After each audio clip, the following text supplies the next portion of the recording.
The CBS Radio Mystery Theater presents... Come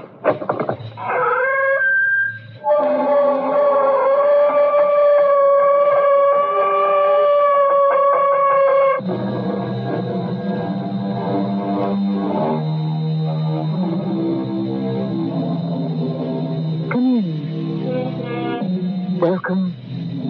I'm Tammy Grimes. The book tells us there's no new thing under the sun. Long before medical science discovered quinine, primitive peoples knew that fever could be brought down by chewing the bark of certain trees. They were also aware of the curative properties in various roots and herbs. The Caesarean operation was named after Julius Caesar, because that's how he was born. Yes. We can say there's really nothing new, except perhaps a variation on that which has been forgotten long, long ago.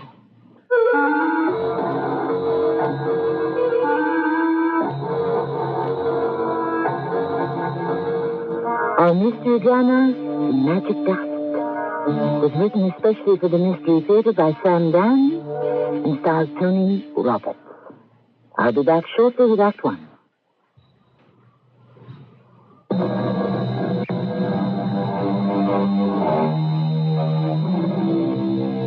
Man has always placed a premium on precious metals, gold, silver, platinum.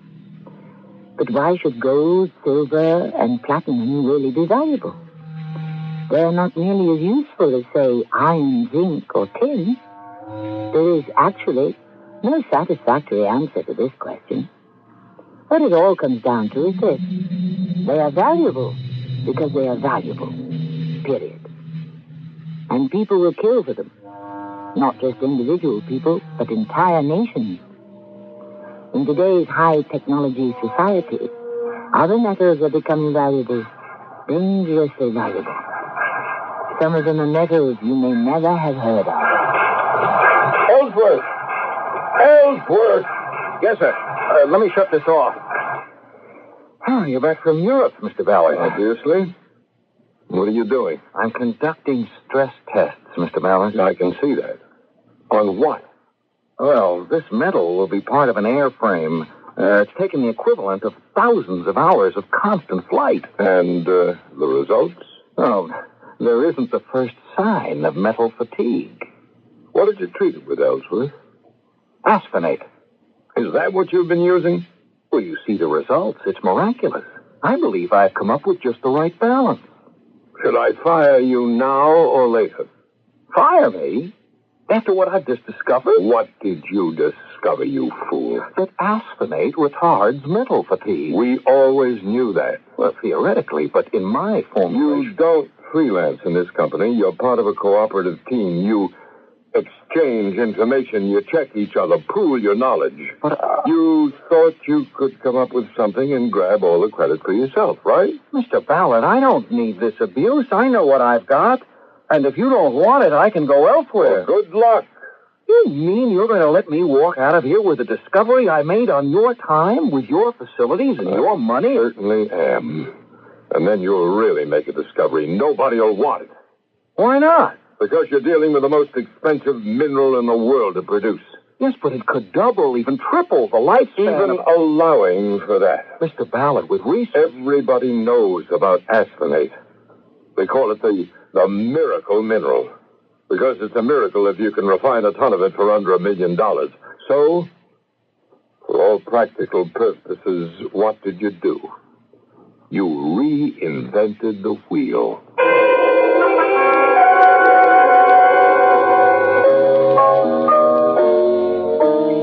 Do you have a request? Huh? What? Do you have a favorite tune? Oh, well, no, I don't think so. Hey, everybody's got to have a favorite. What do you want me to play? Oh, whatever you like. What songs do you know? Oh, I'd say I know at least 1,000. Well, just pick one at random. Am I bothering you? Well, I'm supposed to chit-chat with the customers, and you're the only one in the place. I lost my job today. Oh, I'm sorry. Well, let's see. Do I know a special song for somebody who's just been fired? It wasn't exactly fired. No? No, but the handwriting's on the wall. You could say I was weighed in the balance and found wanting. Why did I do it? Why'd you do what? Oh, something stupid. Everybody does something stupid now and then. Yeah, but this was self-destructive. Yeah? There's a metal called asphenate. I never heard of it. Well, the average person, I'll wager, has never heard of most of the metals. That's so. Well, there's iron, copper, tin, nickel. I guess I'm scraping the bottom of the barrel. Oh, gold and silver.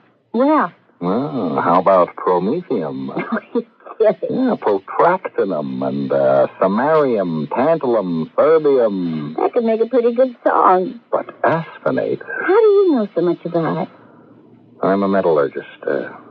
That could change our industrial society. Oh, for the better? Well, of course. How can you even ask such a question? Well, it never hurts to ask. Well, the problem is it costs a fortune to produce. It does? So it's economically impossible. Well, better luck next time. What made me run those experiments? I mean, what was I thinking about? Why did I completely overlook the economic factors? Why? Are you asking me?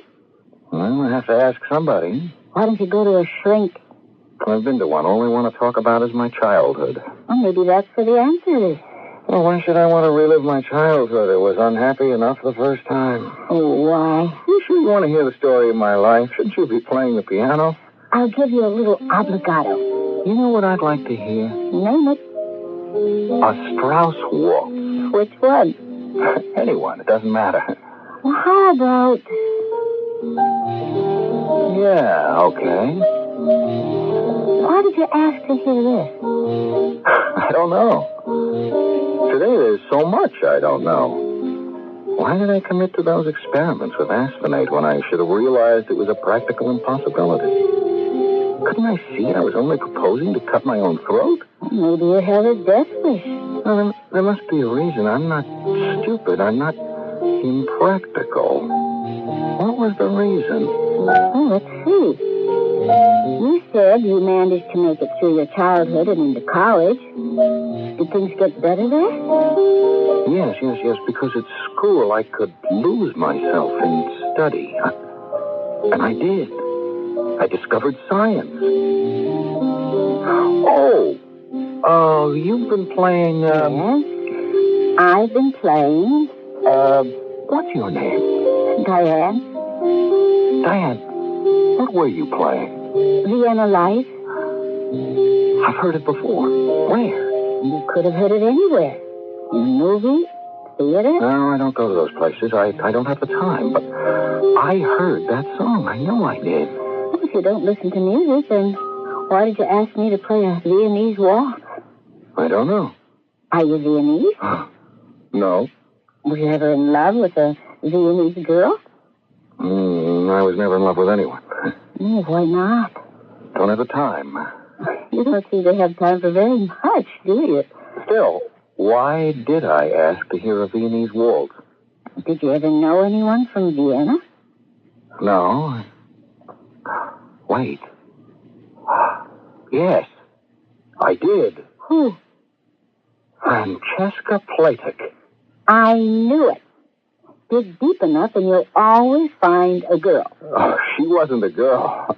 Francesca Platek wasn't a girl? Well, she was a woman. Oh, it's even better. A professor of anthropology. Yes, I had to take a course in anthropology in order to graduate. It was a small class, and sometimes I'd go to her apartment. Oh, then you did have a romance. No. The class would meet in her apartment. Oh. Was she pretty?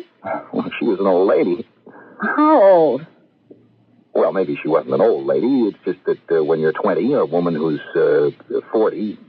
Anyhow, she was very plain, but she was very pleasant. And very Viennese. And after the lecture, she'd serve coffee and soccer torten. Oh, I can taste them now. And one day, I remember, she asked me to stay after everyone else had gone. I remember that day very well now. It was when I was a senior, back in college. Shall you have another cup of coffee, Mr. Edwards? Thank you, Professor Plated. And help yourself to another toast. Oh, thank you again. You are wondering why I asked you to stay, Yes, Professor.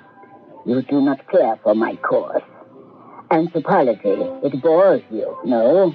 Well, I guess I'm just not interested. It is a study of primitive man and his culture.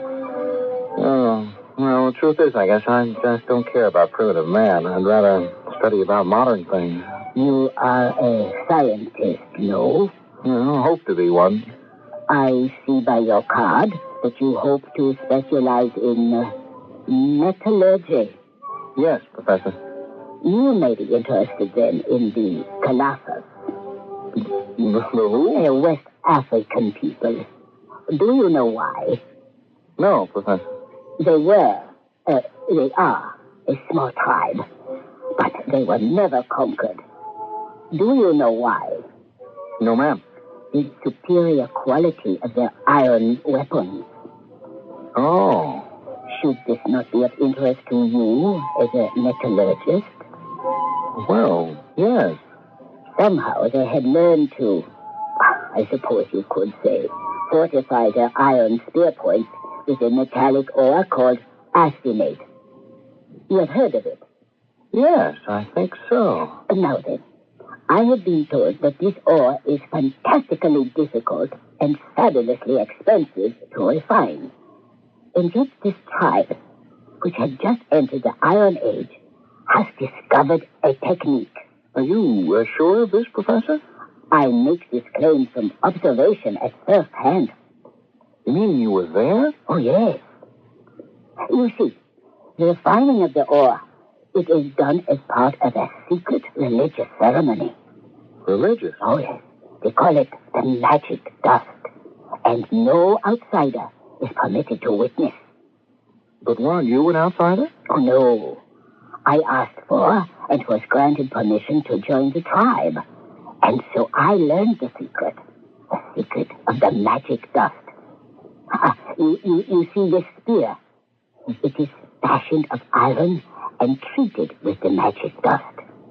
There is nothing as hard, as strong as this in our modern technology. Modern science has been unable to construct anything as durable. You don't believe it? No, I didn't believe it. How could I believe it? So I forgot about it. Or I thought I did. That was 20 years ago. But it stayed with me. In my subconscious. Maybe without knowing it, in that time, I did come to believe it. And that's why I committed myself to the aspinate. Because I knew there was an answer, a way to refine it. Well, all I can say is you can thank old Johann Strauss. Do you realize what this means? Oh, sure. You're going to make a bundle. Oh, I don't care about the money. This could mean tremendous things for the economy. Well, you just make sure you get yours. Hey, is there a phone in this place? Oh, I see. Excuse me. Hello? Mr. Ballard, this is Joe Ellsworth. Do you know what time it is? Mr. Ballard. I've just about made up my mind to fire you, and this isn't helping. You must listen to me. Why? I have to talk to you. Well, see me in the office. Oh, it can't wait. Why not? I found it. Oh, what did you find? The dust. The magic dust. Are you crazy? I'll be at your house in 20 minutes. The magic dust. It sounds like a hustle, a scam, a flim-flam. But don't we have all this on the authority of a highly respected college professor of anthropology? Well, you never know. And besides, who says it isn't possible? In this world of ours, can't and doesn't anything happen? The second act will happen shortly.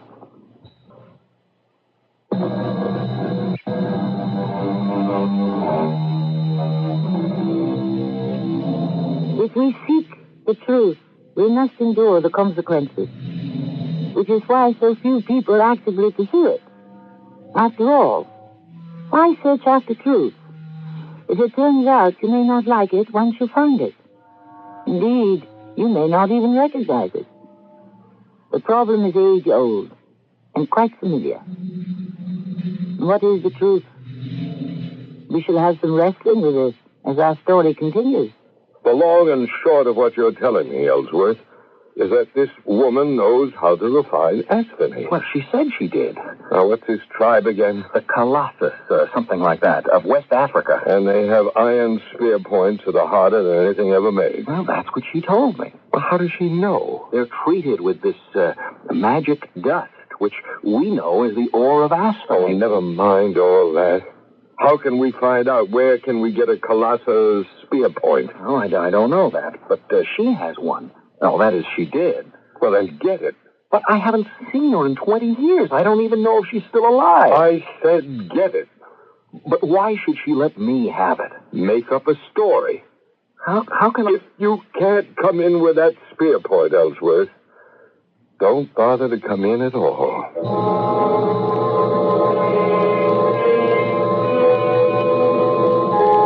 Of course, I remember you, Mr. Ellsworth.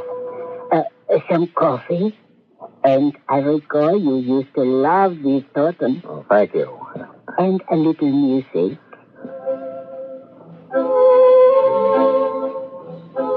So, what have you been doing with yourself? I did become a metallurgist. Good. It is not everyone who can realize a youthful dream. Dream. Well, sometimes it's a nightmare. Oh? Professor Plaintick, I'll come right to the point. That is, the spear point. Yes? Do you suppose I could borrow it? The Colossus spear? Oh? But why? In the interests of science? How? You say that it had been treated with the magic dust? You remember. Mm-hmm. So therefore it's stronger and more durable than anything that had ever been created by modern science? You remember that too? Well, that idea, yes. It had always, I suppose you might say it had haunted me. Really? And so I wonder, would you allow me to test your theory? My good Mr. Ellsworth, it is not a theory. It is a fact. Professor, a theory cannot become a fact until it is tested. And what do you propose to do? Well, I would subject it to various stresses and determine just how it responds. Oh, you would destroy it. Oh, no. Merely proof that it is what you claim that it is. But I need no proof. I believe it. Why? Because I am a true believer. All right. Then how would you like to make a true believer out of me? Well, why not? Why not indeed?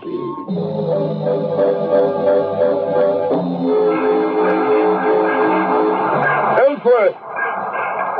Ellsworth! Yes, Mr. Ballard. How's it coming? Look at this. Look at it. It's impossible. Maybe it's impossible, but it's true. This chunk of iron, this primitive spearhead, it cannot have taken this much punishment, this much stress, this much heat. You have the evidence of your own eyes. All right. I'm convinced. I'm a believer.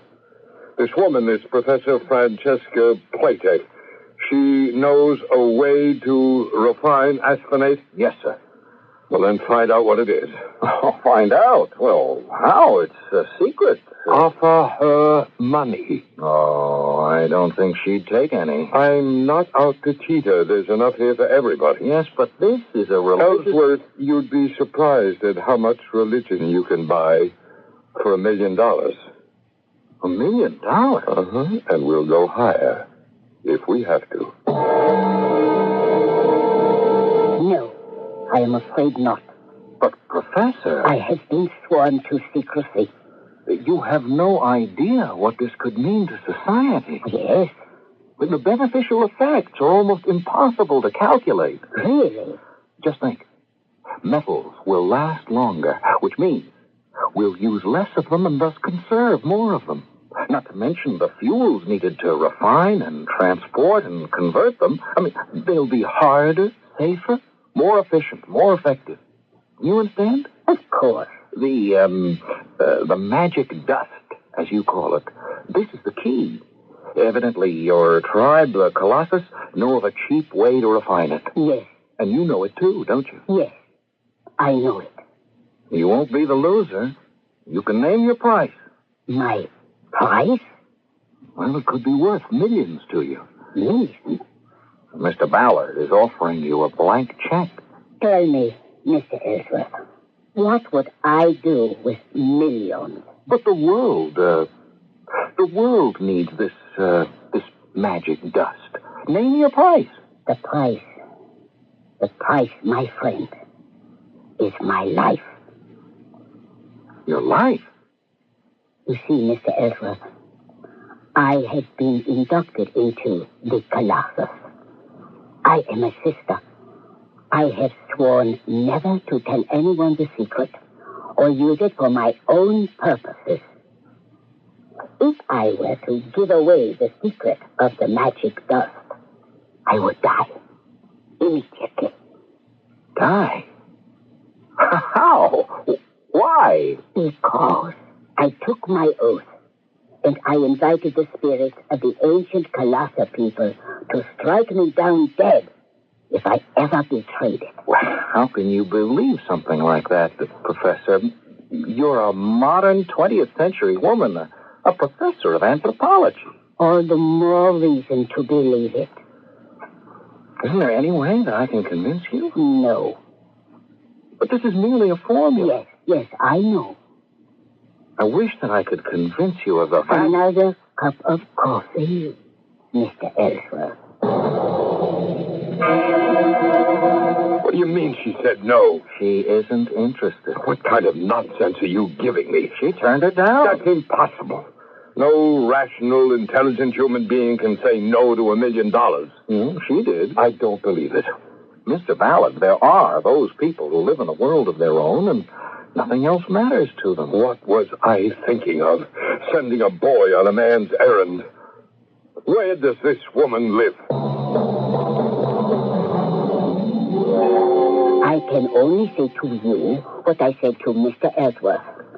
No, Mr. Ballard. Did Ellsworth tell you that price was no object? Money is not the issue. Money is always the issue. There is my honor. Honor is a commodity like anything else. It can be bought and sold. Then let us say I fear for my life. You mean this mumbo-jumbo about being struck down by the avenging spirits of the Colossus people? It is not mumbo-jumbo.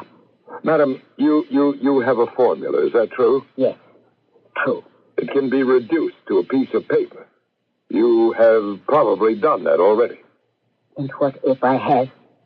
I want that piece of paper, in return for which I shall give you this piece of paper. You see what it says? Pay to the order of... you just fill in your name and the amount.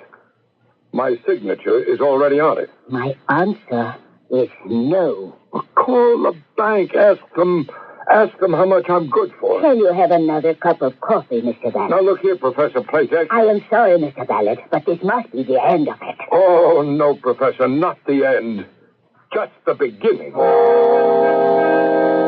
see her again, Ellsworth. She simply won't discuss it, sir. You've met her. You know how she is. There has to be a way. Well, I'm sorry, but I don't think so. Oh, you don't think so? No, sir. Well, I can think of a way.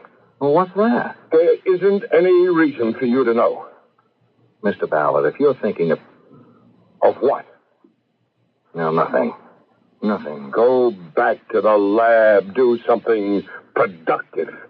Mr. Ballard, are you... Well, I have to check on some tests.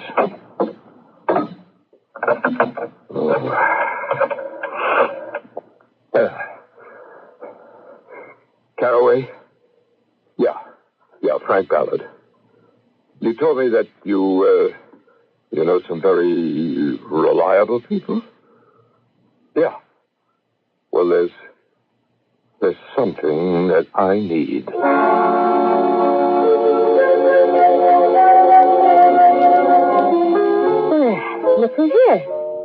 tried to make out with the Viennese professor. Oh, all right. The old box still there? I don't know. I don't know what to do. Oh, about what? I don't know. Something would have happened to her. I could never forgive myself. What could happen to her? Maybe I better warn her. Warn? No, I guess advise would be better. About what? That's what I'll do. I'll call her right now.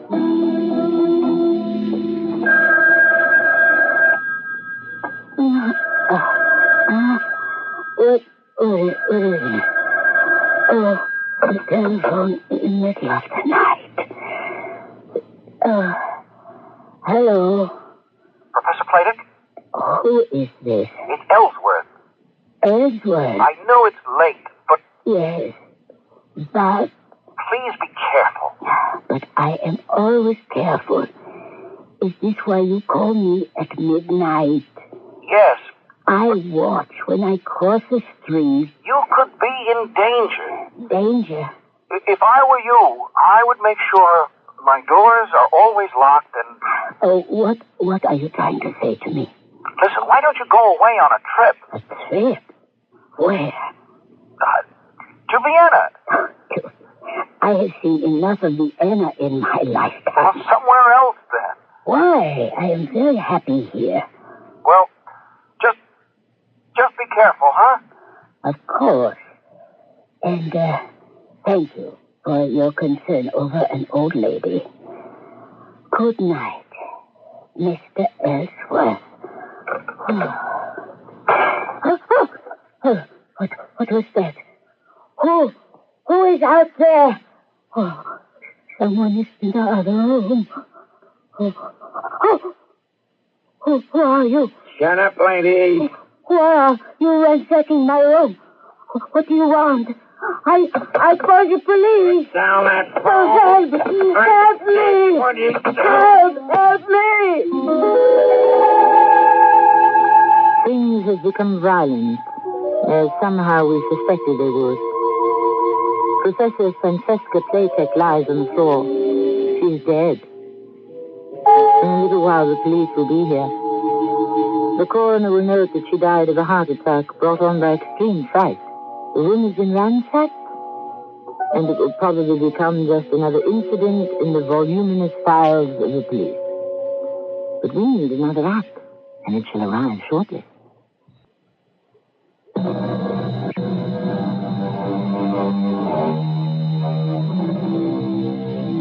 He wanted to help her, poor Ellsworth. So he telephoned her in order to warn her. But in so doing, he woke her up from a sound sleep. And that's when she noticed that there was a burglar in the room. The burglar had no original intention to kill her. We know why he was there and what he was looking for. Just think. If Ellsworth hadn't called her to warn her, she would have slept through the attempted burglary, and perhaps she would still be alive. But that's why we have stories. She's dead. Yeah, I read about it in the paper. I understand some burglar... No, not just some burglar. A definite burglar. Oh, yeah? Who? You mean you don't know? How would I know? You didn't hire somebody to ransack her apartment? Well, why would I do that? To find the formula. Wait, what formula is this? The formula for the magic dust. And what is that? Asphenate, that rare and difficult to refine metal. How can you pretend? Now, listen, Ellsworth. I don't know this magic dust or whatever it is, and you don't either. But I never heard of this Professor Francesca Platek. I told you about her. Well, I'll deny it. You went to see her. You can't prove it. Mr. It Ballard. was one of those unfortunate things. A very skillful and competent man was assigned to steal her papers. She was fast asleep. It was going very well, and then do you know what happened? The telephone rang. The telephone? Somebody called her. At midnight. At midnight? Yes. And that woke her up. So she became hysterical. The fellow tried to shut her up, but... Well, what can you do? So then, that's the end of it. And you must have lots of work to do.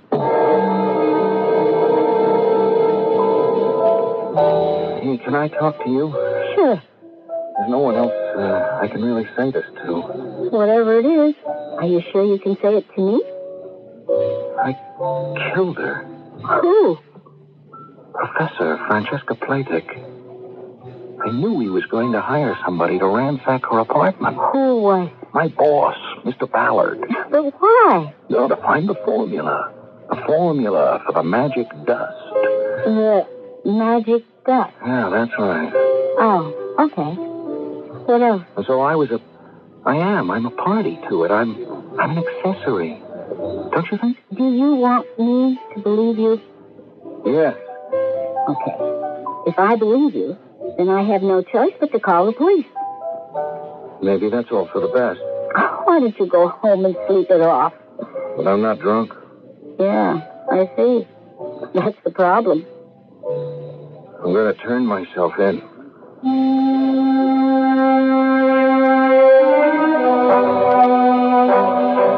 Where is he, Lieutenant? He insists that we hold him in a cell. Yes, it's my fault. I've been working him too hard lately. He's been under a great deal of pressure. Yeah. There's a connection between this poor murdered old lady, what was her name, Professor Platek, and Ellsworth. She used to be his teacher back in college many years ago. That's what he keeps saying. If you want to know what I think, the news of her sudden death must have shocked something in his mind. She taught anthropology, you know, primitive peoples, magic, formulae, and whatnot. Do you actually believe that? I don't know. But it's as good a theory as anything else. Well, we can't keep him here indefinitely. My company will see to it that he gets the best of care. Hello, Ellsworth. Hello? You feeling better? No. I'll never feel better. Oh, come on now. And neither will you. But I don't feel bad at all. Well, you should. You killed her.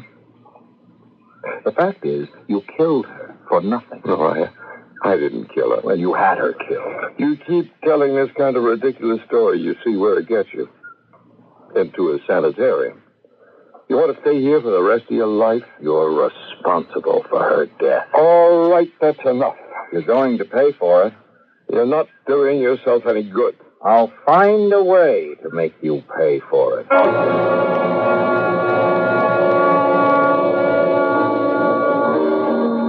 Oh, look who's here. Where have you been? Away. That little problem. Get it settled? Oh, sure. Everything going to be okay? I think so. What happened? Well, you showed me how to handle it. I did. When? Just now. Oh, yeah? I was listening to you play the piano. And that did it for you? Yeah. The song. How?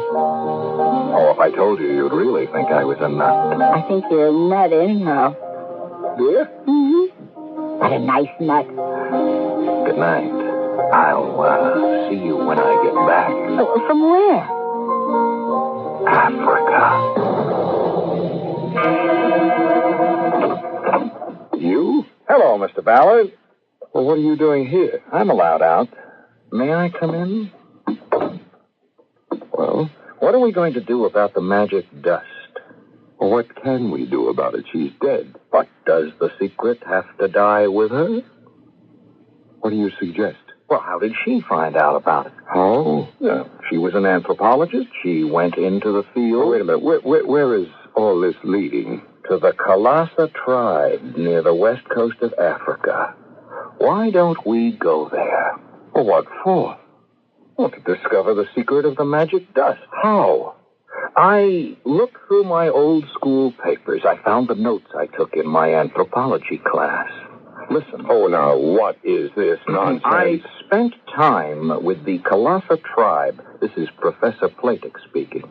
I said to Chief Leoto, Chief, I would like to become a member of the tribe. And he said, then you must become my sister, and we shall have the ceremony when we burn the magic dust. You see that, Mr. Ballard? Well, what am I supposed to see? That is where and when they refine the asphenate, and all who join the tribe are told the secret. How would you like to become a member of the Kalasa tribe? Me? And learn how to refine the magic dust. You know what you're saying? Do you realize what that could mean to the company? Yes. But how? How could that be arranged? Pick up the telephone, Mr. Ballard. Have your secretary make arrangements for us to fly to West Africa. We have company branches along the way. Have a local manager arrange for us to travel to the territory of the Kalasa tribe. We can be in West Africa by the day after tomorrow. What's that? Drums? What kind of drums? Another guide told me the chief is being informed of our arrival. Hey, where is everybody? Our guide? They left us, all the local help. You mean they've deserted us? No, and we're in no danger. It's just that we are now in the Kalasa country. So, it's considered a place filled with magic and spirits and so forth. The country here must be rich in asphenate. The trick is to know how to extract it. And that's what I'm going to find out. Hey, somebody's coming. Well, that must be the chief.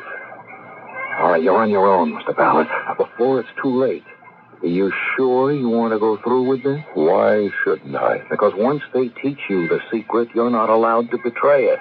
The spirits of vengeance... Oh, please, spare me. You are... My name is Ballard. You have come here? Yes. Why? To bring the news of my sister's death. Your sister? She is also your sister. She is? She was Francesca. Francesca? Yes. And she's dead? How did she die? At the hands of a thief. Has he been brought to justice? Not yet, but he will. We shall ask the aid of the spirits of vengeance. Francesca was your sister by adoption, and she was my sister by blood. You and I, then, are brothers. We must become brothers. I have come for that purpose. You can still back out. Are you crazy? Now that I'm so close, I can taste it. Yes, but I'll make a confession. I tried to set you up for this. I had hoped you'd learn the secret. And then, when you tried to use it for yourself, you'd just fall down dead. What are you saying? To pay you back for her murder. But I can't go through with it, Ballard. Let's get out of here quickly. You should never have left the sanitarium. The secret will kill you. I'll see you later. Here is the place where the waters meet. The land that is rich in the magic dust. Here only the brother and sisterhood may meet. Here is where the dust is made. Here is how the dust is made. Light the fires. The great fires. You, Ballard, speak. Yes. You who are about to become our brother. Speak. Swear. Say, I swear by my life. I swear by my life. I shall never betray. And I shall never betray The secret of the magic dust. the secret of the magic dust. This is the dust that forms the body and soul and spirit of the people. This is the spirit of our weapons. It must never be used for anything else, save to make a colossal spear. Swear. I swear it shall never be used for anything else, save a colossal weapon. If I lie or break the faith, may the spirits of the colossal people take away the sight from my eyes, the breath from my mouth, and turn my heart to stone. I swear. See how it is made, my brother. See how the sand that is washed by these waters is added to soil. Yes. Then ashes from the trees that are found on the bank. And now the fires.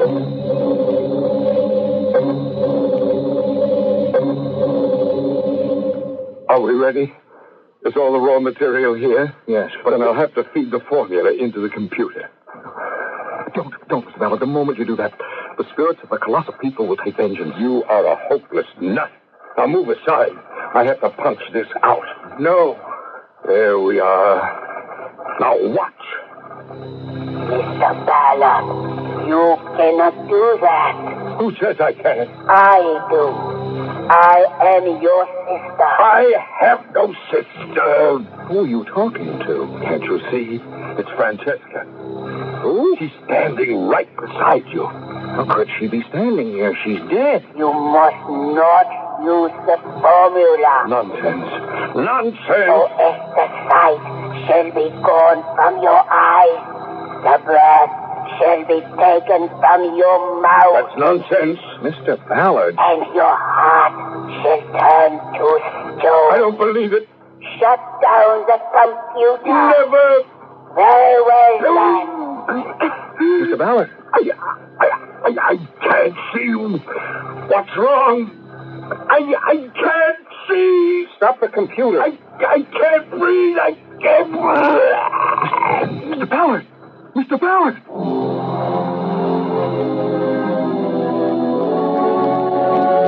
Poor Mr. Ballard. We could say he broke his word to the sacred brotherhood of the colossal people, and the avenging spirit did him in. Or we could say that the prospect of making so much money was so exhilarating that his heart couldn't stand it. Depending on your own outlook, either way makes sense. I shall return shortly.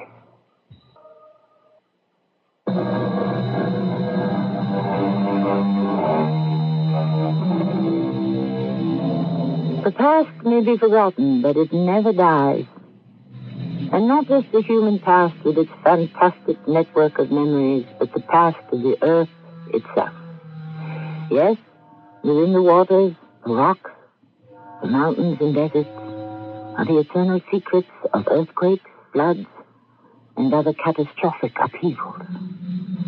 And these follow certain rules of logic that no human mind can ever hope to understand. Does a grain of sand, a droplet of dew, have a mind of its own? How can we answer that question? Our cast included Tony Roberts, Arnold Moss, and Evie Juster. The entire production was under the direction of Hyman Brown. This is Tammy Grimes, inviting you to return to our Mystery Theater for another adventure in the macabre. Until next time, pleasant dreams.